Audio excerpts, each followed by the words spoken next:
पौराणिक कथा के अनुसार समुद्र मंथन के दौरान इसी दिन माता लक्ष्मी प्रकट हुई थी। मान्यता है कि शरद पूर्णिमा के दिन भगवान विष्णु संग माता लक्ष्मी गरुड़ पर बैठकर पृथ्वी लोक में भ्रमण करती हैं। ऐसे में जो आज भी व्रत रखते हैं उन भक्तों पर माता की अपनी कृपा बरसती है।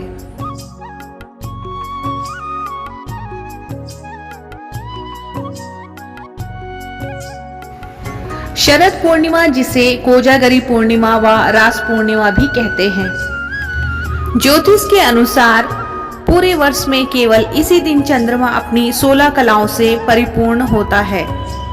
हिंदू धर्म में इस दिन कोजागरी व्रत भी मनाया जाता है। इसी को कौमुदी व्रत भी कहते हैं।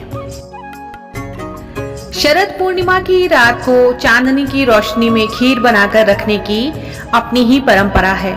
मान्यता है कि शरद पूर्णिमा की रात को चंद्रमा की किरणों से अमृत की वर्षा होती है। इसीलिए इस दिन खीर बनाकर कुछ घंटों के लिए चंद्रमा की रोशनी में रखना चाहिए और फिर उसका सेवन करना चाहिए। शरद पूर्णिमा शरद ऋतु का विशिष्ट पर्व है।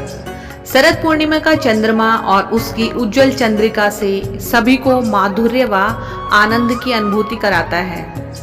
माना जाता है कि शरद पूर्णिमा की दिव्य रात्रि में चंद्रमा से चंद्रिका के रूप में अमृत वर्षा होती है।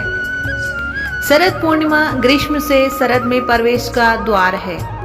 इसे भक्ति व प्रेम के रस का समुद्र भी माना गया है। इसको कन्हैया वंशी का प्रेमानंद एवं जीवात्मा व परमात्मा के रास का आनंद भी कहा गया है। महालक्ष्मी का पर्व भी कहा जाता है, क्योंकि मान्यता है कि धन संपत्ति की अधिष्ठात्री भगवती महालक्ष्मी शरद पूर्णिमा की रात्रि में पृथ्वी पर भ्रमण करती है।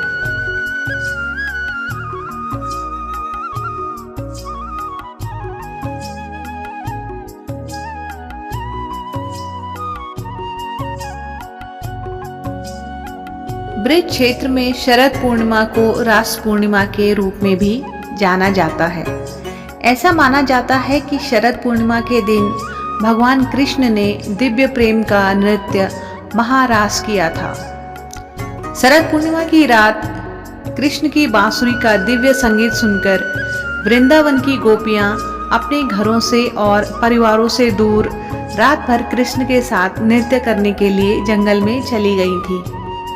यह वह दिन था जब भगवान श्री कृष्ण ने हर गोपी के साथ कृष्ण के रूप में रास किया था।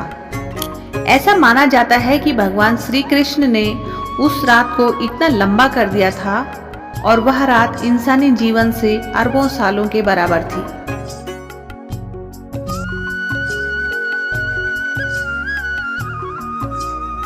इस साल शरद पूर्णिमा पर साल का आखिरी चंद्र ग्रहण लगने जा रहा है। माना जाता है कि शरद पूर्णिमा के दिन गंगा स्नान और दान का विशेष महत्व होता है।